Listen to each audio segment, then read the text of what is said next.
I must tell you something about former vice presidents and such individuals.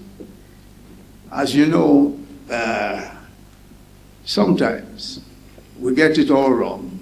We say that, for instance, I will be referred to as the immediate past vice president of the Federal Republic of Nigeria.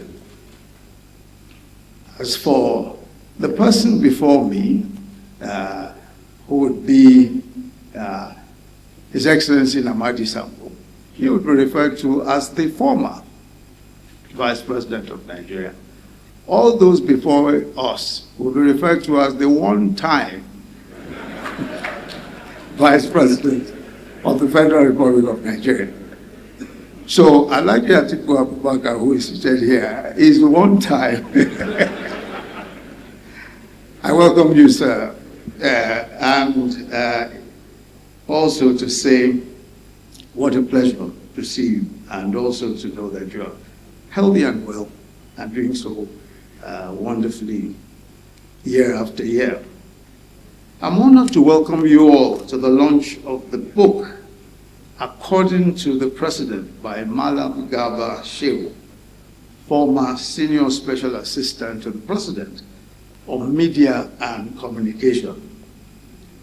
We're especially honored to have with us today General Yakubu Gowon, former President of the Federal Republic of Nigeria, who at age 90 still looks like he could still win a 100-meter dash. I'm aware, sir, that you were to go abroad before you got this invitation, but you very graciously postponed that trip to be here to celebrate with our friend and brother, Malam Garba Shehu. Garba Shehu has written a very important book, According to the President, a presidential spokesman's experience. And the book is important, not just because it details his eyewitness accounts of some of the most history-worthy moments in our national annals. And he crisscrosses two different administrations. But not just that.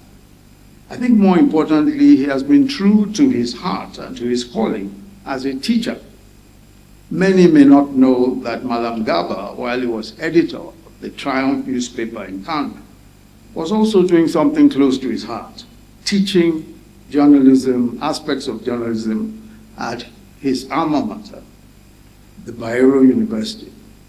So in writing this book, he says categorically that he set out to write not an autobiography, but a textbook for those who will in the future be media advisors and practitioners in the prestigious but often difficult, sometimes treacherous terrain of politics and governance at the highest levels. By writing a textbook based on his experiences, both good and bad, he spares the wise who will follow him, the burdens of learning by experience. The popular adage, experience is the best teacher, is, as you know, only a half-truth. It is actually the shortened form of a Welsh proverb. Experience is the best teacher for a fool. The wise learn from history. History is a kinder and gentler teacher than experience. So he gives a blow-by-blow account of the inside story and several inside stories, including the conflict that developed between Vice President Abubakar Atiku and President Olusegun Obasanjo. And I'm not going to go into any of that. I'm not reviewing the book, and I'm sure that there'll be a lot to be said today about all of that. And what he says, how he, as a media person, for Vice President Atiku, in navigating that debacle, he lost his job.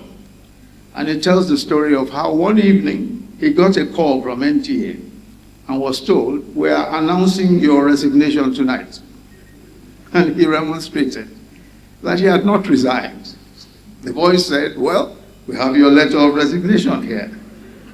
And yes, his resignation was announced that evening.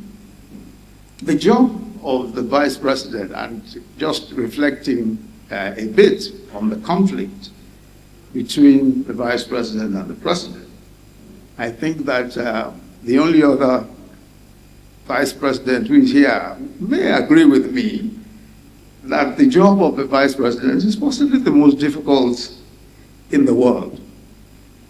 It was His Excellency Umar Ganduje, former chairman of the APC, in his famous work, Deputizing, who humorously describes the conundrum that deputies face.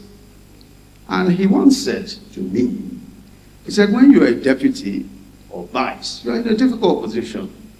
And then he would pause, like a great storyteller that he is, and then say, every action you take is likely to be misinterpreted. Not necessarily by your boss, but by the numerous people around him. He says, if you humbly walk behind your boss, they will say, look at him. He's not cooperating with his boss. If you walk by his side, they'll say, ha, see this man. He thinks he's equal to the boss. And if you walk in front of him, they will say, he thinks he's better than the boss. The account of Garba Shehu about all of the events surrounding that particular conflict, I'm sure you will find incredibly interesting reading. But the bulk of the book is about his stewardship as presidential spokesman, co-presidential spokesman of President Muhammadu Buhari. And that is the bulk of the book. As we've heard, and we've already heard from his, at the time, the special advisor and spokesman to the president, Pastor Femi Adesina. They worked together very closely. And you would find in the book that his depiction of President Muhammadu Buhari and his tenure comes from a different perspective.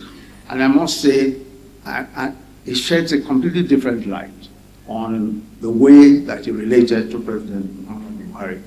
I'm not going to spend any time, as I said, trying to analyze that or say anything about it, only to say, as Femi Adesina has said, that President Buhari, there will be several more books written about him, several.